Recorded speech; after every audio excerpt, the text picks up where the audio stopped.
What's good, my adventurous bananas? It's your man, Bob Bravo. Now, the inspiration for this story comes from a conversation I had at a bar with some coworkers after a few adult beverages.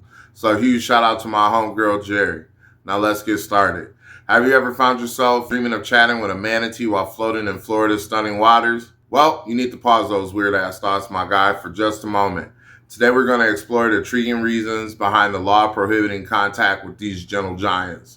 There is a spoiler alert. It's a silly little story with fascinating facts, some pirate confusion, and a sprinkle of that delicious mermaid magic. Let's first meet the true stars of our underwater escapade, the manatees. These charming, hefty sea creatures, scientifically named, and I'll probably blow this, trichechus, can tip the scales at an impressive 800 and can grow up to 1,200 pounds or more. Think of it as having a small car that's far more affordable. Now here are some more tasty manatee facts for you to chew on. There are 3 species of manatees: the West Indian manatee, the Amazonian manatee, and the West African manatee. Each of these species has adapted to their unique environments, but they all share the same gentle nature. Did you know that manatees can live up to 60 years old? They have long lives while often swimming in warm coastal waters and rivers.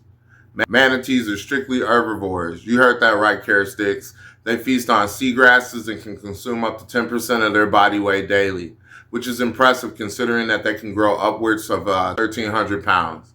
Can you imagine smacking on an entire car's worth of salad every single day? That is a very strong dedication to a plant-based diet, my guys. But that's not all. These aquatic marvels can hold their breath for up to 15 minutes while they graze. Now picture a professional swimmer training for the Olympics, except these athletic beings would much rather have a pool full of algae and other seagrasses as opposed to competitors. Now for some pirate stuff. Let's turn ourselves towards the wind and into the swashbuckling world of pirates. These daring adventurers roamed the seas in search of fortune and glory from the 16th century to the 18th century.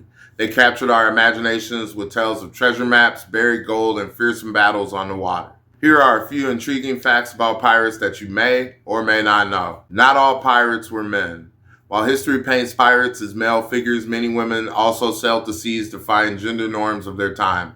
Names like Anne Bonny and Mary Read are legendary for their daring escapades. Pirates often adhered to a code of conduct. These agreements outlined everything from the distribution of treasures to rules about personal conduct. They were surprisingly democratic for their time. Blackbeard, Edward Teach, also known as Blackbeard, was a privateer for England in Queen Anne's War before becoming a pirate in 1713.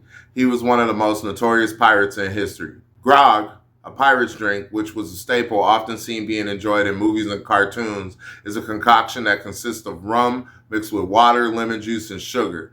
The rum was added to preserve the water and prevent the slime from growing. Eye patches. Pirates wore eye patches to help keep one eye adjusted to night vision for seeing below deck. Walking the plank was not a common punishment for pirates before the end of the Golden Age of piracy. The Golden Age of piracy lasted from 1650 to 1720 when thousands of pirates sailed the Atlantic and Indian Oceans.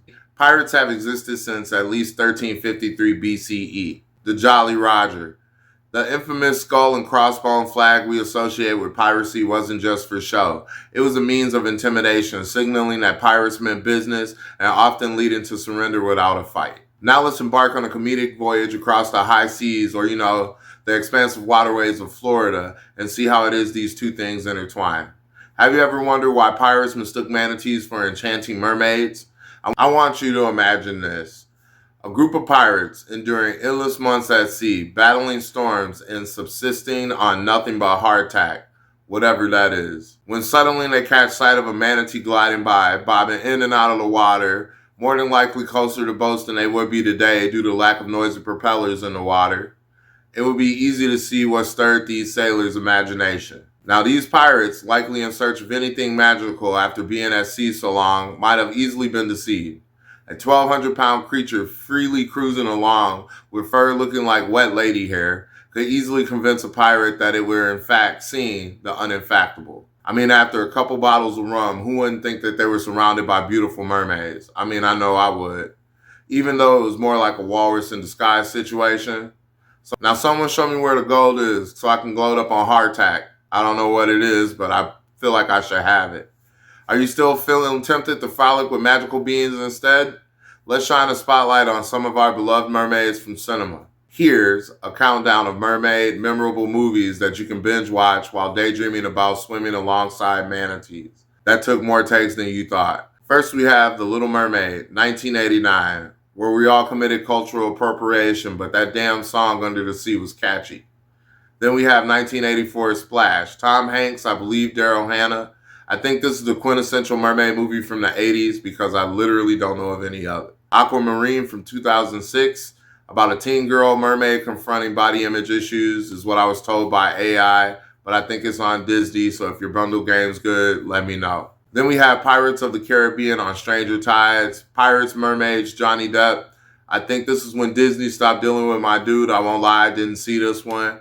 Maybe it just got lost in the shuffle, but Fast and the Furious burnt me out on sequels. Then we have Ariel's Beginning from 2008, the prequel we didn't know we craved, just us, a mermaid with a rather scaly backstory. That's what AI told me because there's no way I can watch this now and not be put on a list somewhere, deservingly. However, my friends, in the sun-kissed state of Florida, there's a significant reason we mustn't lay a finger on our marvelous manatee friends. It's against the law. Why, you ask? Well, first off, these enchanting creatures are safeguarded under the Marine Mammal Protection Act. Any form of contact could inflict unnecessary stress and disrupt their natural behaviors. It's akin to trying to engage Aunt Edna at a family gathering after she's had one too many old fashions. It's best just to keep your distance. Moreover, physical contact can result in injuries. Have you ever had a run-in with a feisty pet cat? Now crank that intensity up to 1,000,000 with a playful sea cow that can weigh over a whole ass ton. That's pain. Currently, manatees are classified as threatened species. Conservation efforts are crucial for their survival, and awareness about their plight is more vital than ever. All right, my ocean enthusiasts. While the allure of manatees is undeniably powerful, let's remember to keep our hands to our damn selves.